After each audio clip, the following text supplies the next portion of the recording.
Konsep struktur atom pada bahasan nanomaterial. Nanomaterial sendiri itu merupakan salah satu penerapan dari nanoteknologi. Nah, nanoteknologi ini sudah dijelaskan pada pembahasan sebelumnya. Nanomaterial itu dia ukurannya setidaknya harus 100 nanometer atau di bawahnya. Secara alami, ini dibuat sebagai produk sampingan dari hasil reaksi pembakaran atau diproduksi dengan sengaja melalui rekayasa untuk melakukan fungsi khusus.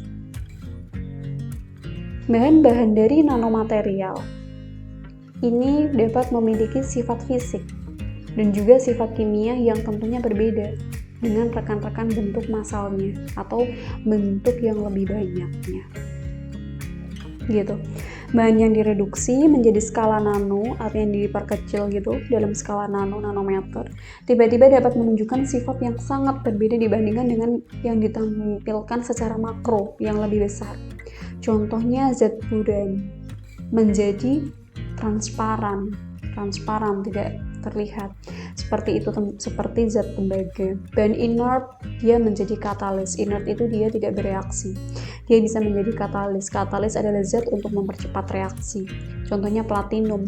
Bahan stabil menjadi mudah terbakar. Ini kan dua sifat yang sangat berbeda. Stabil itu dia stabil, kalau mudah terbakar dia sangat reaktif, contohnya aluminium. Padatan berubah menjadi cair. Padat sama cair tentunya dua hal yang sangat berbeda. Contohnya emas, isolator menjadi konduktor. Ini adalah dua sifat yang sangat berbeda, gitu. Seperti yang sudah dijelaskan tadi.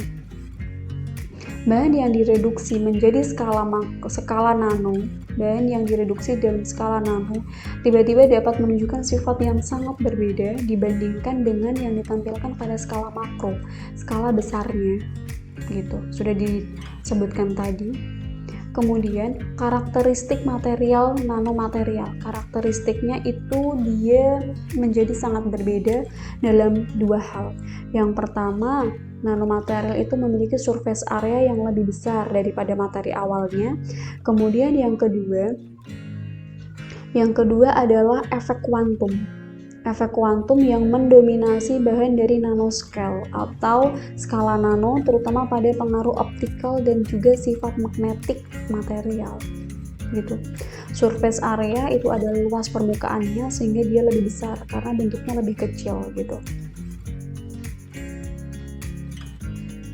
Luas permukaan. Kemudian teknologi cara untuk memproduksi nanomaterial itu sangat banyak. Salah satunya adalah teknik top down dan juga teknik bottom up. Top down sendiri itu merupakan pembuatan struktur yang kecil dari material yang berukuran besar.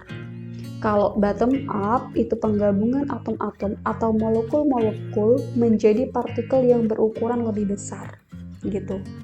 Dan nanomaterial ini jumlahnya sangat beragam dan dia juga memiliki keunggulan yang khas. Beberapa sifat keunggulan dari material ukuran nano. Ada yang pertama adalah sifat elektrik. Sifat elektrik, kemudian kalau sifat elektrik ini tentunya dia ada kaitannya sama listrik pada umumnya. Contohnya misalkan baterai logam nikel hidrida terbuat dari nanokristalin nikel dan logam hidrida yang membutuhkan sedikit recharging dan memiliki masa hidup yang lama. Tentunya kan sangat menguntungkan ya, dia di casnya itu sebentar, sedikit recharging, tapi dia hidupnya lebih lama, on-nya lebih lama. Sifat yang khas yang kedua atau keunggulan yang kedua adalah sifat magnetik. Sifat magnetiknya contohnya adalah magnet nanokristalin yttrium, samarium, kobalt. Memiliki sifat magnet yang baik dan luas permukaan yang besar. Aplikasinya ini untuk mesin kapal dengan instrumen ultra sensitif dan MRI, magnetic resonance imaging, pada alat diagnostik kedokteran umumnya. Sifat keunggulan yang ketiga adalah sifat mekanik. Sifat keunggulan yang ketiga adalah sifat mekanik.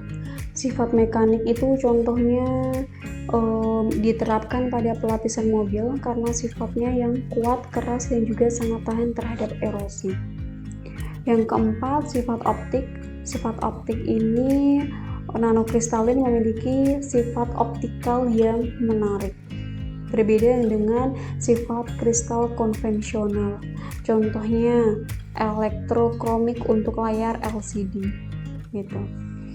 Dan yang terakhir adalah sifat kimia. Sifat kimia itu dia masih ada kaitannya pada surface area, penambahan luas permukaan yang akan meningkatkan aktivitas kimia dari material. Contohnya, teknologi full cell merupakan aplikasi yang penting dari penggunaan logam nanopartikel, yang mana full cell ini digunakan logam PT dan juga PTFE. Gitu. Jadi kesimpulannya itu banyak sekali manfaat, keunggulan dari nanoteknologi, dari nanomaterial yang berukuran sangat kecil, ukuran nano tadi. Teknologinya ada, teknologi cara pembuatannya ada bottom up sama top down.